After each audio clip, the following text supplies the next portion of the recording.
automobile. Tetrahedrons, 4 of them.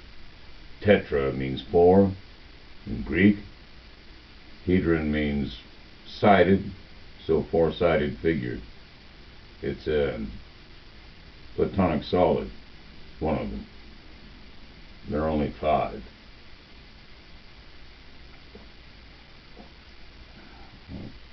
And the last one is rather complex. Its faces are pentagons.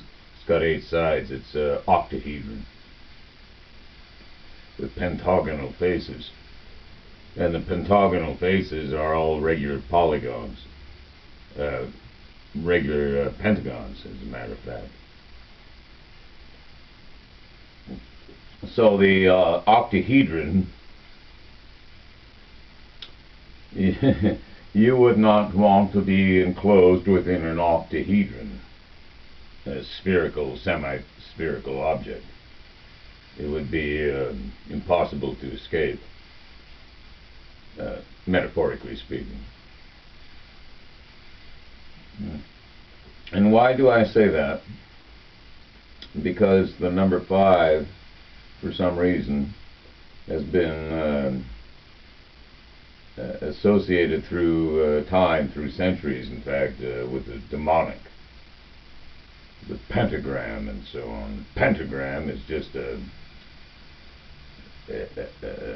figure inscribed within a pentagon, a regular pentagon. And of course, the Pentagon of the United States is an actual building, and they're devoted to warfare, or the so-called defense of America, which is an imperialistic project, and always has been, even though they call themselves the Department of Defense. They're actually the Department of War, as it was in the Civil War days, when names were more direct and less soaked in obfuscation. Department of Defense, my foot. Now that is an Orwellian expression, if I ever heard one, the Department of Defense. And under Trumpian hands, and by that I mean his team of nincompoops, the Department of Health and Welfare, or the Department of Education, or the Department of Housing and Urban Development, all of them were run by idiots dedicated to absolute libertarianism, and they didn't care whether they tore down the federal government system or not. The administration system, which is immense and which employs approximately 1/4 of the people of the United States. Is that wrong? Maybe that's federal and state employees. 1/4. Well, in China, I don't know what the fraction is, but you can be sure that plenty more work for the government there, the People's Republic of China, the government there, which is ruled, not decided upon by, but ruled by the Chinese Communist Party, which consists of, I don't know how many thousands of people, but at the top, of course, there is Xi Jinping. And the reason I even bring this up is because China is well, as the British would put it, a formidable country. I say formidable. Just like they might say windscreen, I say windshield. And just like they might say boot, I say trunk, and so on. Trunk of a car, boot of a car, whatever. It's all in the dialect anyway. I speak an American dialect. The Australians speak their own dialect.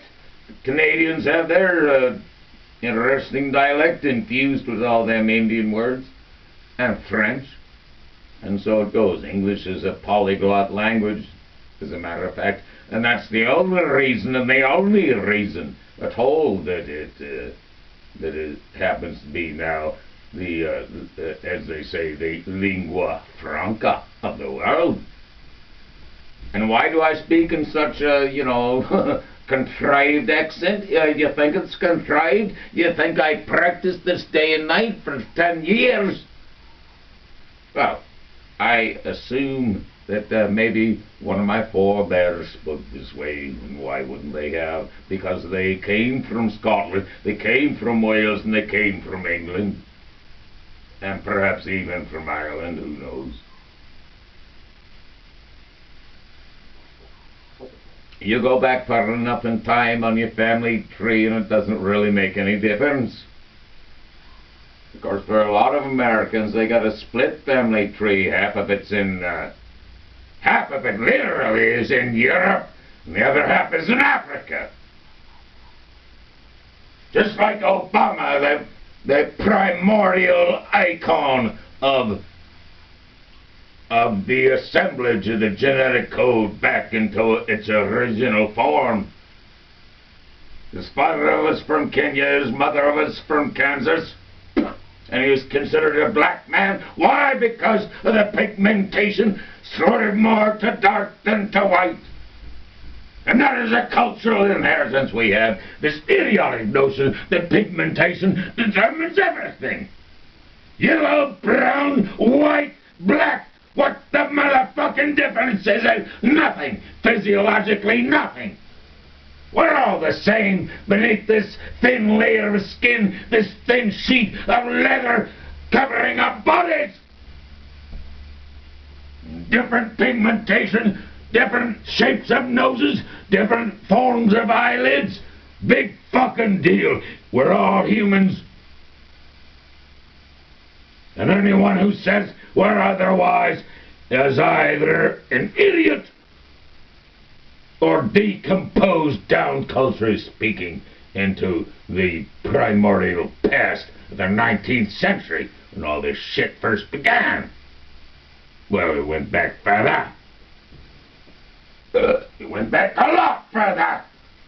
But the 20th century was the exposure, and the 21st now. We're already 2 decades into it.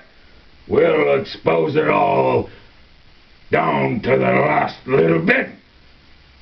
And then we can peel off this idiotic notion of pigmentation deserves a total constant discussion everywhere and everywhere. We can peel it back and then we say we're just humans. Period. All of us are just humans. And that is when we shall win this ever-present warfare. And once the notion of pigmentation of the skin is expunged, and once the bloody notion of religion is expunged, then we will have a more or less utopian society, preferenced by many, many, many years of education. But prior to that, there is also and only the child-rearing practices of the parents. And to what belief do they subscribe when they come to the problem of their children asking what happens after so-and-so goes? What happens after a grandfather or grandmother is gone? Where do they go? They're not here anymore. Are there any place else? And oftentimes the response is, oh yes, they're up in heaven. Oh, up in heaven, you say? Well, as a materialist and as a realist and as a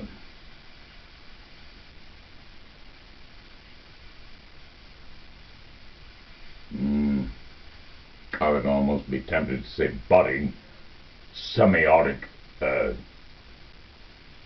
specialist. That's an American phrase. I don't like it. As a budding symbolist, there you go. Who had studied Ernst Cassirer and Susan Langer. American philosopher who specialized in aesthetic theory. Philosophy in a Key, that was one of her books, published mid-1950s, roughly.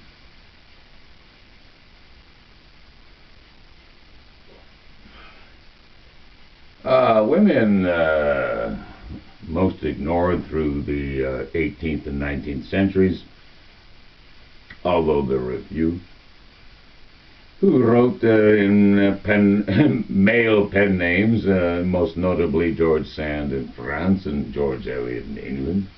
They're both women who took male pen names, as did what's her name, the wife who married the poet Shelley.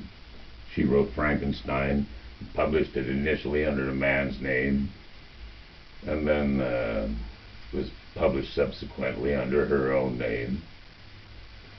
Mary Shelley, I believe.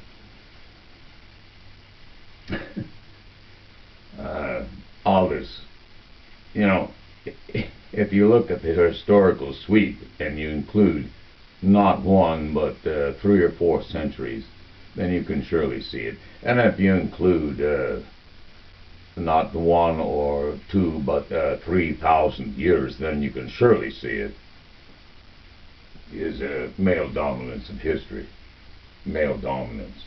It's everywhere. It's totally infused. It's even infused into the religious narratives. And that is where the problem lays right now. The religious narratives, which were, well, I shouldn't say concocted, but, devised, let's put it, over a period of time. And this, well, I shouldn't say devisement, but this, well, perhaps, I don't know, open-ended design that the rabbis come up with, all their commentary on the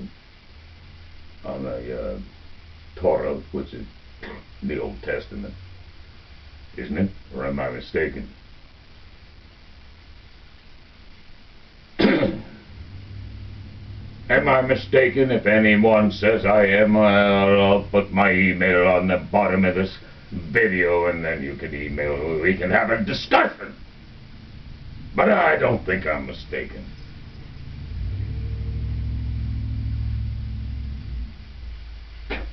Somebody just rode through the alley in a pickup truck, no less. God, I hate those fucking things. They make so much goddamn noise. This is the end of this session.